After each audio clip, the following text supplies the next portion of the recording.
یہ دو ہم آواز الفاظ ہیں جن کی صوت، جن کی آواز ایک جیسی ہے تو لیکن الفاظ مختلف ہیں.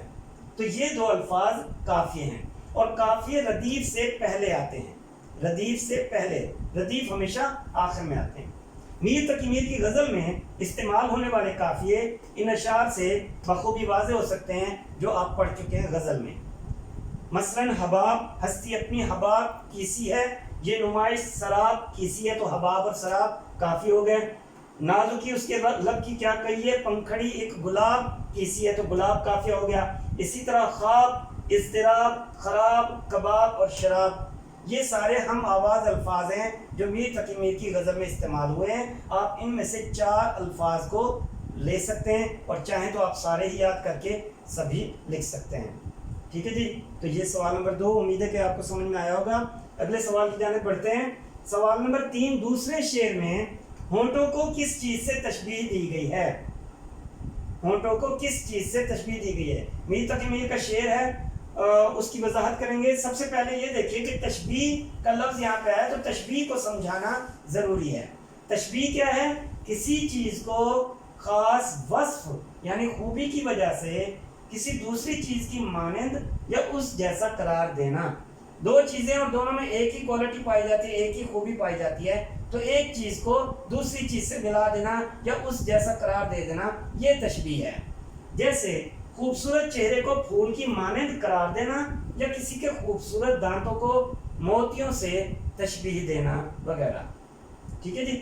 تو میر تقی میر کا غزل کا دوسرا شعر جو یعنی مطلوبہ شعر ہے، جس کا سوال پوچھا گیا ہے، نازکی اس کے لب کی کیا کہیے، پنکھڑی ایک گلاب کیسی ہے. یہ بھی سمجھ لیں کہ جس شعر سے متعلق آپ سے سوال پوچھا گیا ہے اس شعر کو لکھنا ضروری ہے. وہ شعر لکھیں گے تاکہ حوالہ بھی آ جائے، اور پھر اس کے مطابق آپ جب جواب دیں گے تو جواب درست تسلیم کیا جائے گا. اگر آپ بغیر شعر لکھے جواب لکھتے ہیں تو ہو سکتا ہے ممتحن آپ کو نمبر دے دے، لیکن بہتر یہ ہے کہ شعر ضرور لکھیے.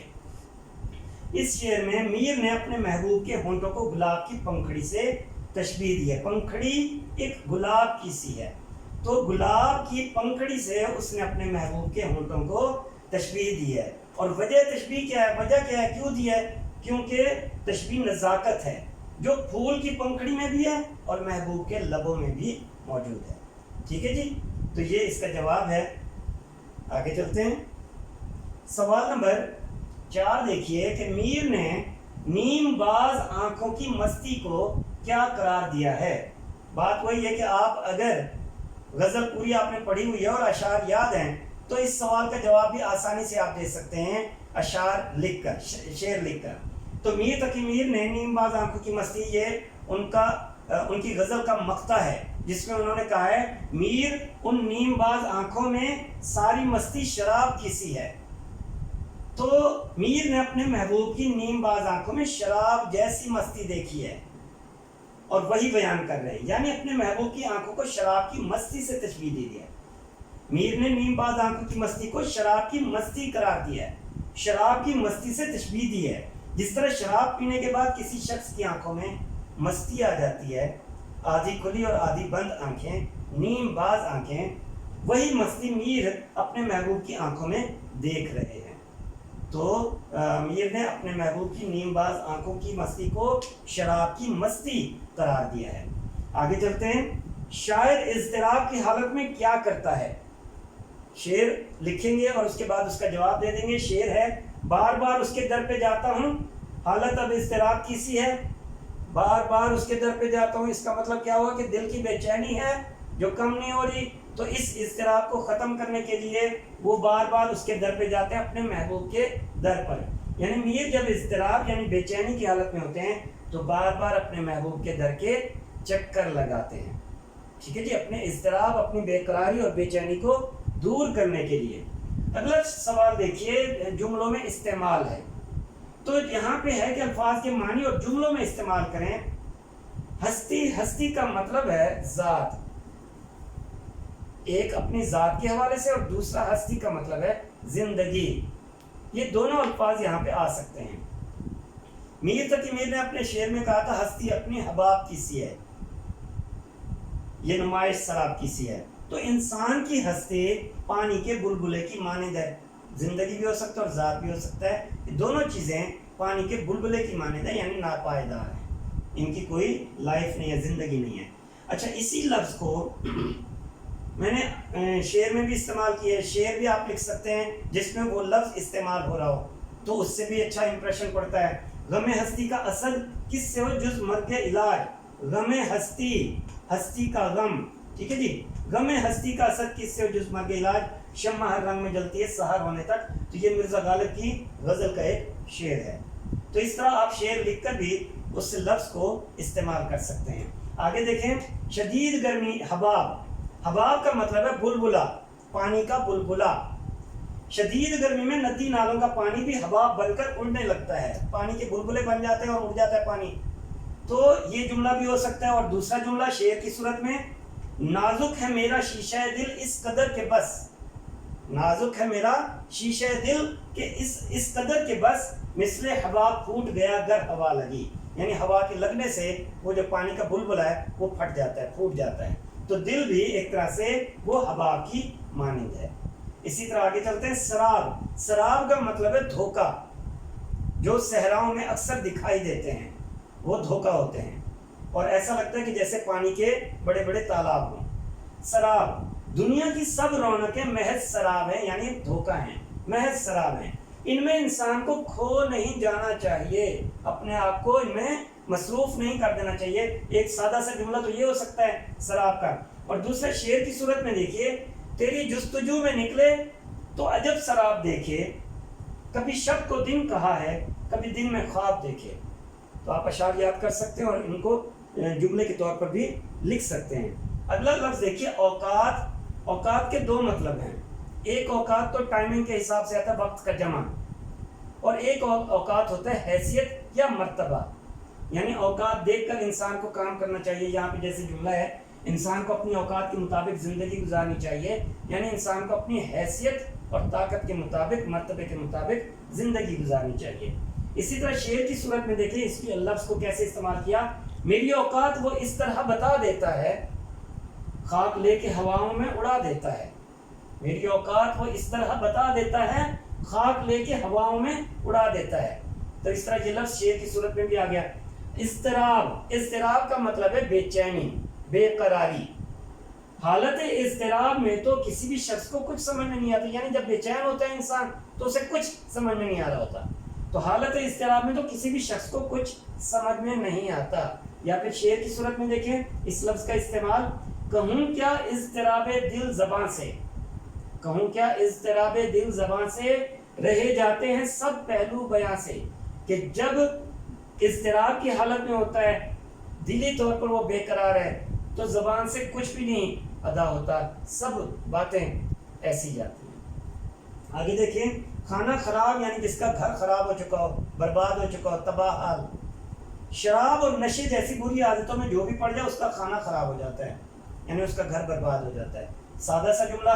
آگے دیکھیں شعر کی صورت میں، اپنی کہیں کہ اس دل خانہ خراب کی، اپنی کہیں کہ اس دل خانہ خراب کی، تم کو جو ہو پسند وہی گفتگو کریں، تم کو جو ہو پسند وہی گفتگو کریں۔ جی آگے چلتے ہیں، نیم باز، محبوب کی نیم باز آنکھوں میں شراب جیسی مستی ہے۔ یہ میر تقی میر کی غزل سے ہی لیا ہے جملہ۔ تو آسان سا سادہ سا جملہ ہے کہ محبوب کی نیم باز آنکھوں میں شراب جیسی مستی ہے۔ نیم باز سے مراد آدھی کھلی اور آدھی بند آنکھیں۔ اور اسی طرح دوسرا جملہ دیکھیں کہ محبوب کا نیم باز آنکھوں سے دیکھنا ہی اپنے محب کو، اپنے عاشق کو مار دیتا ہے۔ محب یعنی محبت کرنے والا۔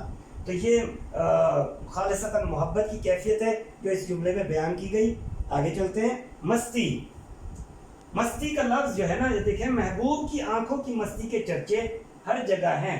مستی شرارت کے معنوں میں بھی آتا ہے، مستی شوخی، مستی، محبوب کی آنکھوں کی مستی کے چرچے ہر جگہ ہیں۔ اور اسی طرح دوسرا دیکھیں شعر کی صورت میں، آنکھ تمہاری مست بھی ہے، مستی کا پیمانہ بھی، ایک چھلکتے ساگر میں میں بھی ہے میں خانہ بھی، ایک چھلکتے ساگر میں میں بھی ہے میں خانہ بھی۔ اسی طرح یہ الفاظ تھے جو آپ کو جملوں میں استعمال کر کے جن کا آپ کو بتایا گیا۔ اگلا سوال دیکھیے، سوال نمبر 7، یہ میچ دا کالم ہے، یعنی کالم کو آپس میں ملانا ہے، کالم کے مختلف الفاظ کو. تو غزل اگر آپ نے پڑھی ہوئی ہے تو اس کے مطابق آپ آسانی سے لفظوں کو ایک دوسرے کے ساتھ ملاتے جائیں گے. تو جہاں پہ کالم الف کے پہلے الفاظ پڑھ لیں آپ اور پھر کالم بے کے الفاظ پڑھیے تو خود بخود آپ کو سمجھ میں آ جائے گا. میں نے یہاں پہ ان کو صرف زبانی میں بتا دوں گا، ملانے کی میں نے کوشش نہیں کی کیونکہ یہ آپ کی پریکٹس، آپ کی مشق سے تعلق رکھتا ہے یہ سوال. تو یہاں پہ دیکھیں ہستی ہے، نمائش ہے، پنکھڑی، آنکھیں، حالت، دل اور مستی اور آواز. اسی طرح کھانا خراب، شراب، گلاب، نیم باز، کباب، حباب، سراب اور اضطراب. تو ہستی اپنے حباب کی سی ہے، تو یہاں پہ دیکھیں حباب کا لفظ یہ حباب. اسی طرح یہ نمائش سراب کی سی ہے، تو یہاں پہ دیکھیں سراب، یہ سراب، نمائش سراب.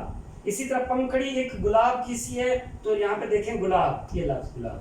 اسی طرح آنکھیں نیم باز ہیں، محبوب کی آنکھیں نیم باز، تو یہ اس کے بالکل سامنے پنکھڑی اب اس کے سامنے، ٹھیک ہے جی، آنکھیں نیم باز. حالت اب اضطراب کی سی ہے، تو اضطراب کا لفظ یہ آ گیا، حالت اب اضطراب کی سی ہے. اسی طرح دل کیا ہے؟ کباب. آتش غم میں دل بھنا شاید، دیر سے وہ کباب کی سی ہے، تو دل کیا ہے؟ کباب کی مانند ہے، یہ کباب. اسی طرح مستی کیا ہے؟ شراب کی وجہ سے آنکھوں میں مستی آتی ہے. اور آواز کیا ہے؟ کھانا خراب. میں جو بولا کہا کہ یہ آواز اسی کھانا خراب کی سی ہے، تو آواز کھانا خراب. ٹھیک ہے جی، تو یہ اس طرح سے آپ الفاظ کو ملا دیں گے. آگے چلتے ہیں.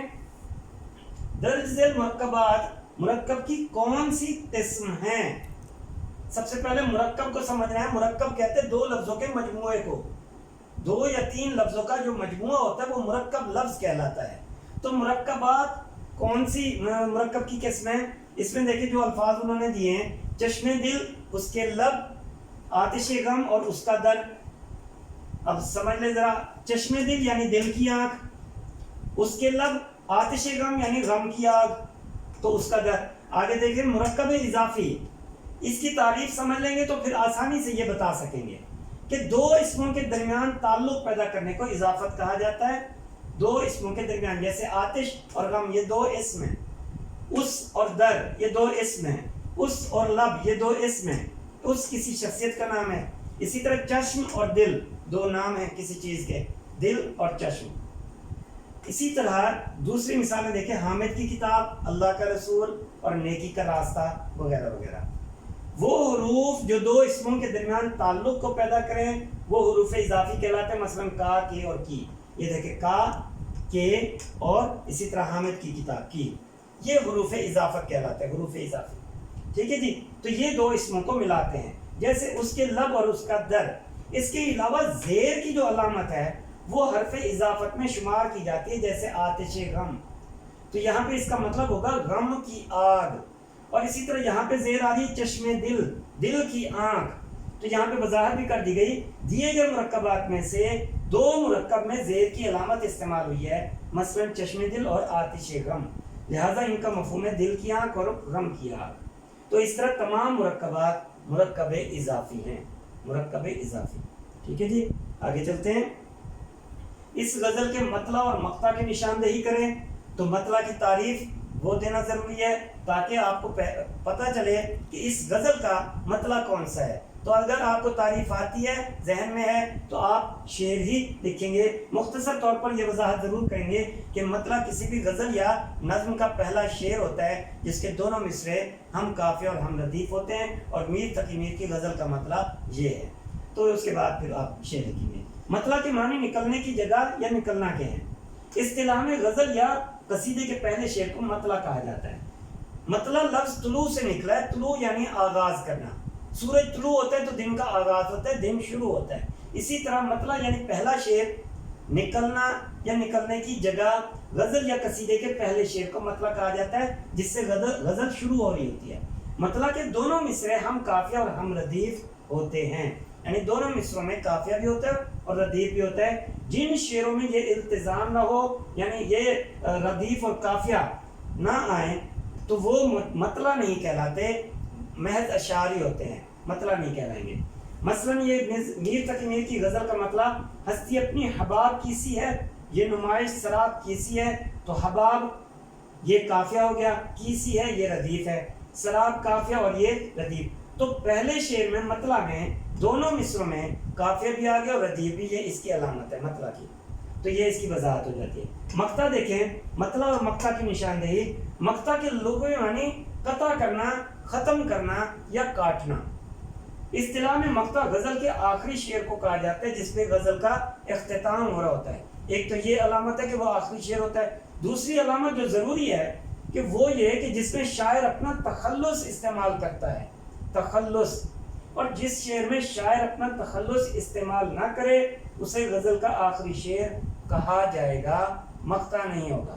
وہ غزل کا محض آخری شعر ہوگا کیونکہ اس میں تخلص نہیں ہوگا. اور اگر تخلص ہے تو وہ مقطع کہلائے گا. جیسے یہاں پہ دیکھیں میر تقی میر کی غزل کا مقطع ہے, میر ان نیم باز آنکھوں میں ساری مستی شراب کی سی ہے. تو یہ لفظ جو آ رہا ہے یہ میر, یہ تخلص ہے, اور اس کی علامت یہ اوپر جو آ رہی ہے یہ اس کا استعمال ہونا ہے.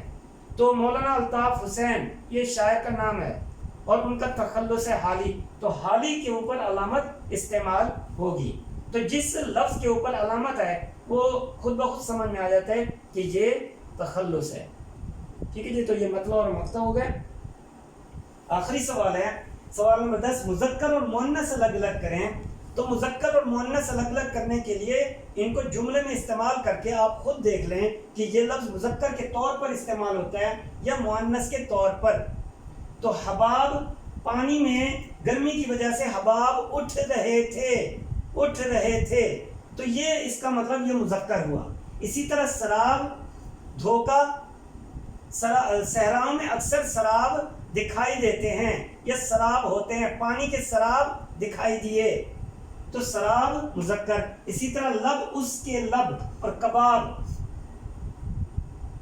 گوشت کے کباب بنائے گئے, چکن کے کباب بنائے گئے, تو کباب بنائے گئے یہ مذکر میں استعمال ہوتا ہے. تو یہ سارے مذکر الفاظ ہیں. اسی طرح مؤنث الفاظ ہستی, ہستی اپنی حباب کی سی ہے, ہستی اپنی یعنی اپنی کا لفظ آ رہا ہے تو یہ واضح ہو رہا ہے. اسی طرح جو بھی جملہ بنائیں گے مذکر یا مؤنث کے لیے تو جملہ آپ کا صحیح ہونا چاہیے. ٹھیک ہے جی. نمائش, یہ نمائش سراب کی سی ہے, یہ نمائش سراب کی سی ہے. اسی طرح یہ مؤنث ہو گیا. بو یعنی خوشبو, بو بھی مؤنث ہے, اور مستی یہ بھی یعنی مؤنث میں آتا ہے. ساری مستی شراب کی سی ہے, تو کی سی ہے یہ مؤنث کے معنوں میں آتا ہے. شراب یہ بھی مؤنث ہے کہ اس میں شراب پی لی یا شراب گلاس میں انڈیلی گئی. تو عزیز ساتھیو یہ آج کی مشقی سوالات پر مشتمل ویڈیو تھی. انشاءاللہ ہم اگلی ویڈیو میں ایک اور موضوع کے ساتھ حاضر ہوں گے. اپنا خیال رکھیے گا. اللہ حافظ.